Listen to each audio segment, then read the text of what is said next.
NATO member country makes breakthrough military move towards Ukraine.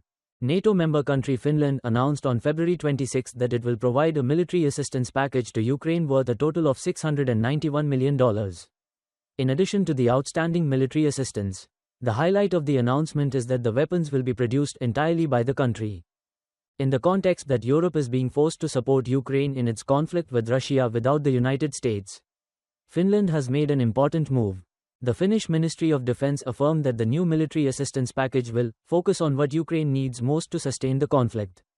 Finland did not specify what types of weapons it would provide to Ukraine. Weapons will be provided to Ukraine in future batches, the Finnish Ministry of Defense said in a statement, without mentioning a specific time frame. The announcement marks a change in the way Finland provides weapons and equipment to Ukraine. Previously, Finland only supplied Ukraine with surplus weapons from its stockpiles. Under the new plan, Finland will order weapons produced by its own defense companies and then deliver them to Ukraine. With this new support program, Finnish companies and experts will play a central role in supporting Ukraine.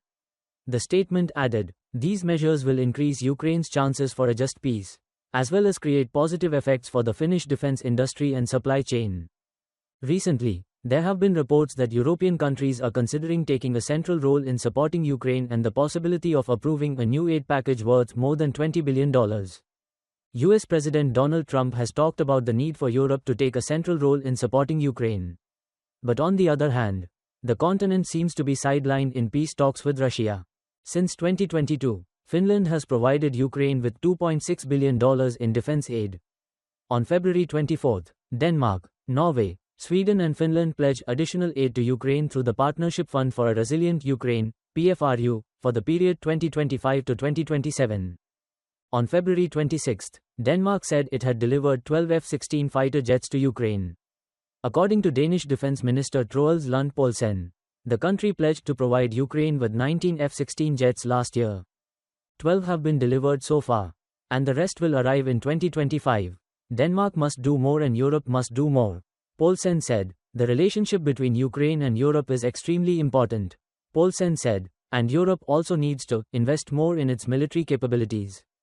According to Mr. Trump's message to Ukraine, what age are you joining NATO? President Trump said Ukraine can forget about joining NATO because it was the source of the Russia-Ukraine conflict. On February 26, US President Donald Trump said that Ukraine would not be allowed to join the North Atlantic Treaty Organization, NATO, under a future peace agreement with Russia. CNN reported, during a cabinet meeting at the White House, when asked by a reporter what Ukraine should give up in a peaceful solution, Mr. Trump said, you can forget joining NATO. That's probably where it all started. President Trump has repeatedly blamed his predecessor Joe Biden for provoking Russia's special military operation in Ukraine by supporting Kiev's desire to join NATO. Ukraine officially applied to join NATO in September 2022. The US-led military alliance declared in 2024 that Ukraine's path to membership was irreversible. But Kiev has yet to receive a formal invitation. Ukrainian President Volodymyr Zelensky has called NATO membership the cheapest possible security guarantee for Ukraine. Also at the meeting on February 26, President Trump stressed that Russian President Vladimir Putin will have to make concessions in negotiations to end the war in Ukraine. However, President Trump refused to say what those concessions might be. Yes, he will have to. I believe that because we won the election, that war will end. I also believe that if we did not win the election, if this administration did not win the election by a landslide, that war would go on for a long time and he, Putin, would want to win the whole thing. Trump said. In addition, when asked whether easing sanctions on Russia would be part of the peace talks, President Trump replied, no. I want to see if we can get a deal to end Russia's war with Ukraine first. Washington has imposed several rounds of sanctions on Moscow since the Russia-Ukraine conflict erupted in 2022, targeting banks, energy exports and dual-use goods. U.S. Secretary of State Marco Rubio has also hinted that easing sanctions on Russia could be part of the talks but stressed that the U.S. would maintain restrictions at least until a deal is reached. The pace of the advance has slowed down. Russia has used its persuasive card.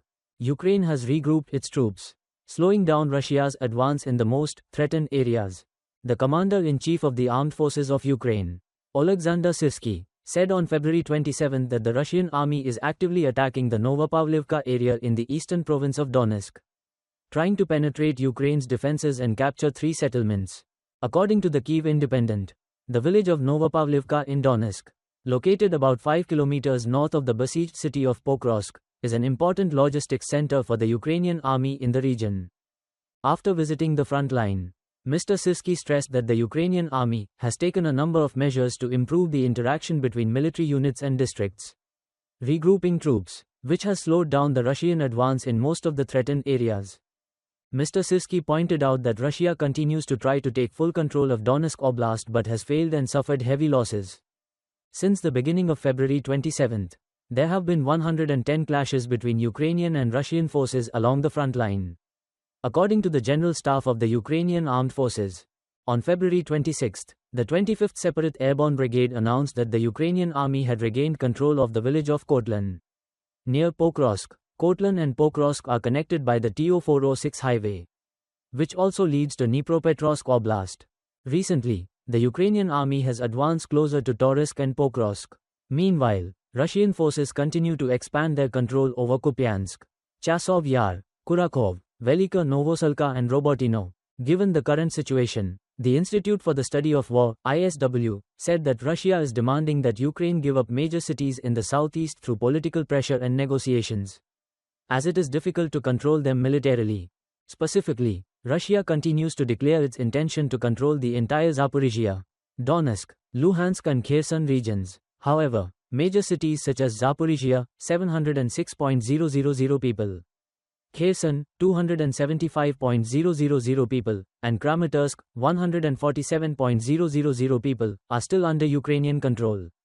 Analysts note that Russia's military advance has stalled, and Russian forces are suffering significant losses in terms of people and equipment.